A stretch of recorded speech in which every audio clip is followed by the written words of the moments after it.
வணக்கம் and welcome to chef circle. இன்றைக்கி நம்ம வீடியோவில் வெண்டைக்காய் புளிக்குழம்பு எப்படி செய்கிறதுன்னு தான் பார்க்க போகிறோம். உங்களுக்கு புளிக்குழம்பு வெரைட்டிஸ் பிடிக்கும் அப்படின்னு சொன்னால் மிஸ் பண்ணாமல் இந்த ரெசிப்பியை வந்து ட்ரை பண்ணி பாருங்கள். ஏன்னா அவ்வளோ டேஸ்ட்டாக இருக்கும். கொஞ்சம் டைம் இருந்தால் போது கம்மியான இன்க்ரீடியன்ஸ் வச்சு ரொம்ப சூப்பராக செஞ்சிடலாம். இந்த வெண்டைக்காய் புளிக்குழம்பு செய்கிறதுக்கு ஃபஸ்ட்டு ஒரு பேனில் 2-3 டீஸ்பூன் அளவுக்கு எண்ணெயை சூடு பண்ணிவிட்டு இதில் நல்லா வாஷ் பண்ணி ட்ரை பண்ணி பெரிய பெரிய பீஸாக கட் பண்ணி வச்சுருக்க 1/4 கிலோ வெண்டைக்காயை சேர்த்துக்கலாம். சேர்த்துட்டு இதுக்கு தேவையான அளவு உப்பு சேர்த்து இது ஒரு டைம் அப்படியே லைட்டாக கிளறி விட்டுருங்க. அந்த உப்பு எண்ணெயும் வெண்டைக்காய் கூட நல்லா கோட்டாக இருக்கிற மாதிரி கிளறி விட்டுட்டு ஒரு 5 மினிட்ஸுக்கு மீடியம் ஃப்ளேமில் அப்படியே குக் பண்ணலாம். வெண்டைக்காய் வந்து அதிகமாக போட்டு கிளறக்கூடாது, அப்போ அந்த வலுவழுப்பு தன்மை வந்து அதிகமாயிரும்.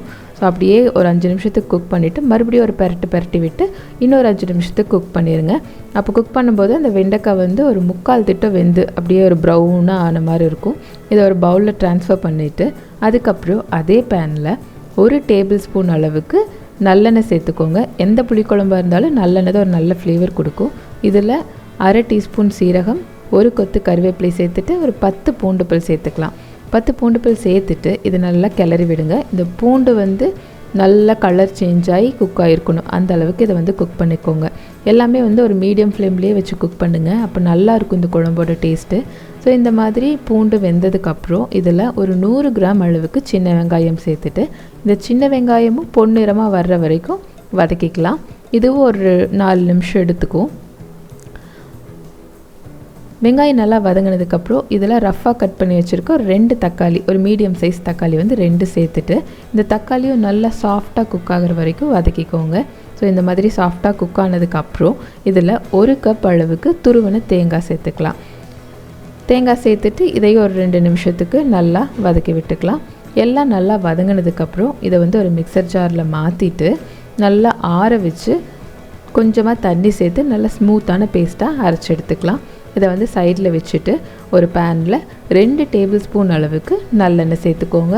எண்ணெய் காஞ்சி வந்ததும் 1/2 டீஸ்பூன் கடுகு, 1/4 டீஸ்பூன் வெந்தயம், அதுக்கப்புறமா கொஞ்சமாக அது பொன்னிறமாக ஆகிற வரைக்கும் அது பொரியிற வரைக்கும் வதக்கி விட்டுட்டு அதில் 2 காஞ்ச மிளகாய், 1 கொத்து கருவேப்பிலை, அதுக்கப்புறம் ஒரு 1/4 டீஸ்பூன் அளவுக்கு பெருங்காயத்தூள் இதெல்லாம் சேர்த்துட்டு இதை ஒரு டைம் வந்து கிளறி விட்டுடலாம்.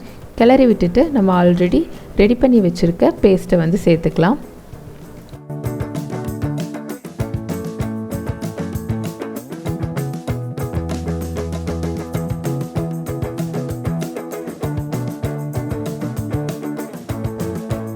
இது கூட கொஞ்சம் தண்ணி சேர்த்து அந்த தண்ணியையும் வந்து நீங்கள் இதில் சேர்த்துட்டு இதை நல்லா மிக்ஸ் பண்ணி விட்டுருங்க. அந்த எண்ணெயிலேயே வந்து இந்த பேஸ்ட் வந்து லைட்டாக குக் ஆச்சுன்னா நல்ல ஃப்ளேவர் கிடைக்கும். ஸோ இந்த மாதிரி நல்லா மிக்ஸ் பண்ணி விட்டதுக்கப்புறம் இதில் ஒரு 1/2 டீஸ்பூன் அளவுக்கு மஞ்சள் தூள், 1/2 டீஸ்பூன் அளவுக்கு கொத்தமல்லி பவுடர், அதுக்கப்புறம் 1 டீஸ்பூன் தனி மிளகாய் தூள், 1/2 டீஸ்பூன் வந்து சாம்பார் பவுடர், அப்படி இல்லாட்டி குழம்பு மிளகாய் தூள் போட்டுக்கோங்க.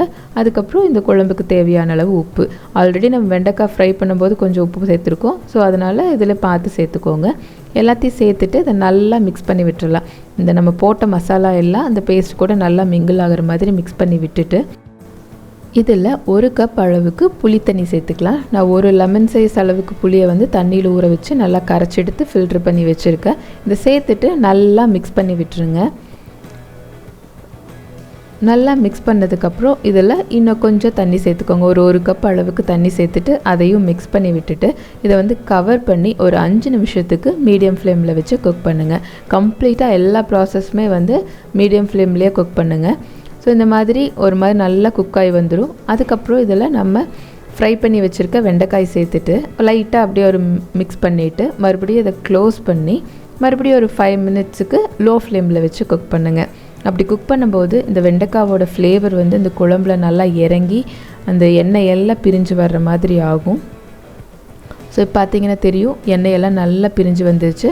கடைசியாக இதில் ஒரு 1/4 டீஸ்பூன் அளவுக்கு வெல்லம் சேர்த்துக்கலாம், இல்லை கரும்பு சர்க்கரை எது வேணால் சேர்த்துட்டு இதை மிக்ஸ் பண்ணி விட்டுட்டு ஃப்ளேம் ஆஃப் பண்ணிடுங்க. இது வந்து எதுக்குன்னா இந்த புளிப்பு காரம் எல்லாத்தையும் வந்து ஒரு பேலன்ஸ் பண்ணுறதுக்காக இது சேர்த்துறோம். அவ்வளோதாங்க, ரொம்ப ரொம்ப டேஸ்டான வெண்டைக்காய் புளிக்குழம்பு வந்து ரெடி ஆயிடுச்சு.